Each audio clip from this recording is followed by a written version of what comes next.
Let the stars of the night disappear. Let it long for light, but never see it. Never see the morning light. Curse it for its failure to shut my mother's womb, for letting me be born to come to all this trouble. He's cursing the night he was conceived. Cursing the day of his birth. That's how bad he was. Why didn't I die at birth? Why did the midwife let me live? Why did she nurse me at her breast? For if only I had died at birth, then I would be quiet now. I'd be asleep. I'd be at rest, along with prime ministers and kings with all their pomp, and wealthy princes whose castles are full of rich treasures. Remember, it's not necessarily, it's what Job is saying. It's not necessarily true, but that's where it would be. But in his own mind, this is what he's saying, all right? Appease their master. There, even prisoners are at ease, with no brutal jailer to curse them. Both rich and poor alike are there, and the slave is free at last from his master. Oh, why should light and life be given to those in misery and bitterness who long for death? And it won't come, you who search for death as others search for food or money. What blessed relief when at last they die. Come back to me. Why is man allowed to be born if God is only going to give him a hopeless life of uselessness and frustration? I can't eat for sighing. My groans pour out like water. What I always feared has happened to me.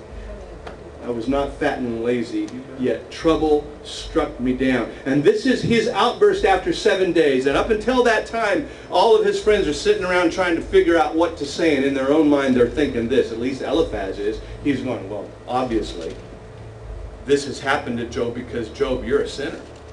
And so they're wagging their tongue at him and they're shaking their head, and you wonder how much they're actually entering in. And finally Job speaks, and so they respond, and Eliphaz is the first one that responds. But I want to remind you about something that we talked about before, all right, when in Job. Came about after the Lord had spoken these words to Job, that the Lord said to Eliphaz, oh, this is what I wanted to say. I skipped all the way back to Job 42:7, because there's something interesting about Eliphaz. Eliphaz is the only one that God mentions at the end of the book. And God is ticked at Eliphaz. And so as we start looking and looking very carefully at what Eliphaz says, here's what God said about what Eliphaz said. All right? This is what God said in Job 42. It came about after the Lord had spoken those words to Job, that the Lord said to Eliphaz, the Temanite, said, my wrath is kindled against you and against your two friends, because you have not spoken of me what is right, as my servant Job has. So, you know, if you want to get honorable mention in the book of Job, you don't want to be like Eliphaz. You don't want to adopt the theology that he's going to tell us about here in a second. So I think it's a very important thing to know. He's the only one that is named at the end of the book. Eliphaz, you are a screw-up. He was a descendant of Esau. Could have been a descendant of Esau, absolutely, yeah. I didn't really deal with, actually, I think I have that right here. Yes. If we look at that, because you have not spoken of me what is right, as my servant Job has. So he's saying that Job has spoken of him what is right. There you go. Take that, Esther. Now therefore, take for yourselves. Now, I mean, here's what God instructs. Now this is how. This is what God instructs Eliphaz. No, he instructs Job to do that. Well, actually, now therefore, take for yourselves 7 bulls, 7 rams, go to my servant Job, and offer up a burnt offering for yourselves, and my servant Job will pray for you, for I will accept him, so that he may not do with you according to your folly, because you have not spoken of me what is right, as my servant Job has. All right?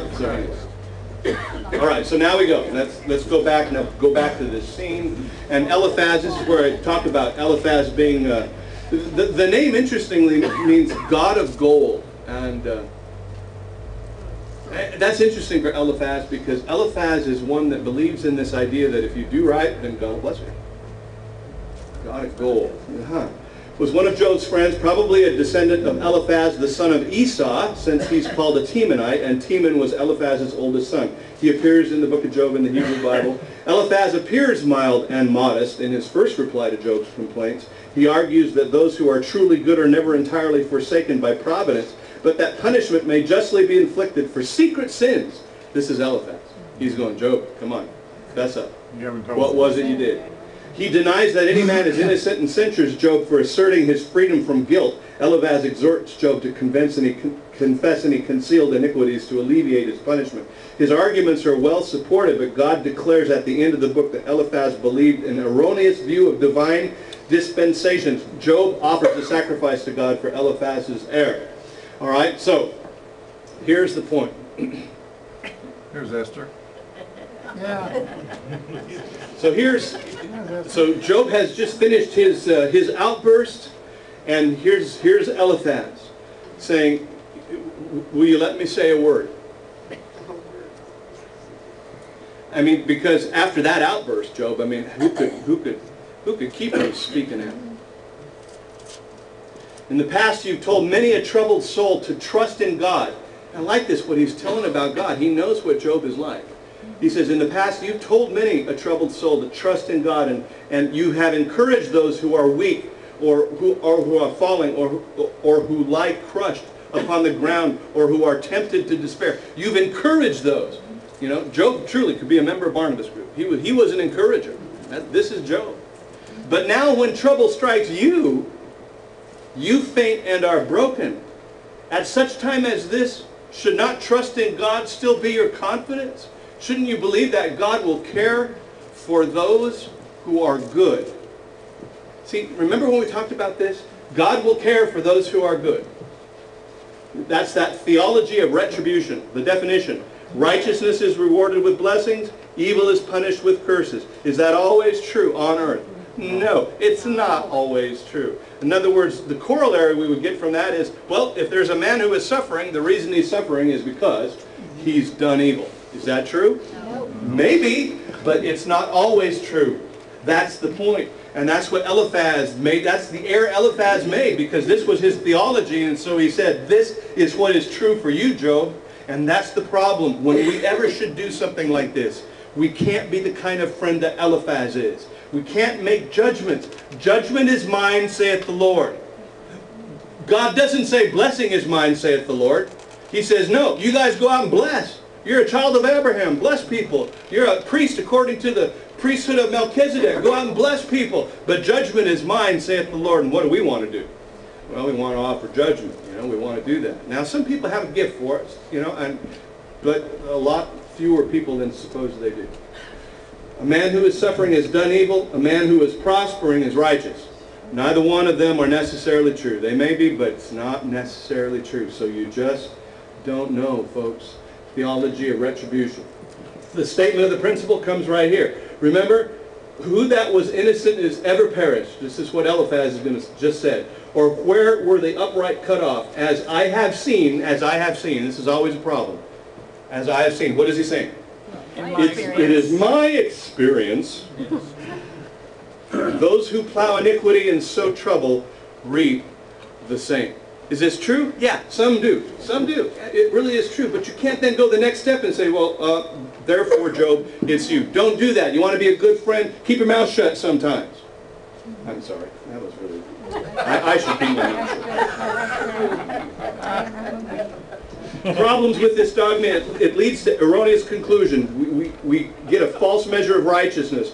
We deny the actual suffering of the righteous. The righteous do suffer. Sometimes God allows it. Even Paul suffered. He prayed 3 times. It was never relieved of him. Did that come from... Anyway, suffering of Christ. Suffering of Christians is in Revelation 6, 9 through 11. 6, 9 through 11. What is happening then? Ooh, Revelation 6. Is that the 5th seal? Anyway. It'll corrupt the people of God to view the prosperous as righteous. Our experience contradicts the theory. Innocent have suffered throughout history, and they continue to suffer. It can't reconcile suffering with the existence of a sovereign God.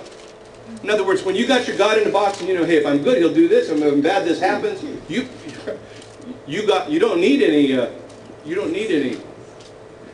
to embrace the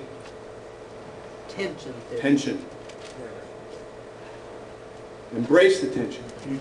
Embrace the tension in faith. And so here's Eliphaz. Now he's saying those words that we just quoted. Stop and think. Have you ever known a truly good and innocent person who is punished? Yeah.